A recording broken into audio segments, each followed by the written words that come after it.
Want to know how to customize preferences in booking.com? Well, no worries. In this video, I'm going to show you an easy step-by-step guide on how you can do it.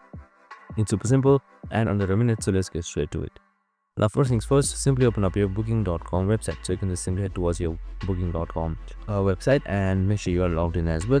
We have also created a video on how to log in, so make sure to watch it. So once you have done all of that, on the top right side, you should be seeing your profile. So you can just simply select it. So once you have figured your profile, just simply head towards my account right here. So now once you have selected my account, you can just simply scroll down a little bit. And here you should be seeing preferences. So you can see customize preferences right here. So you can just simply select it.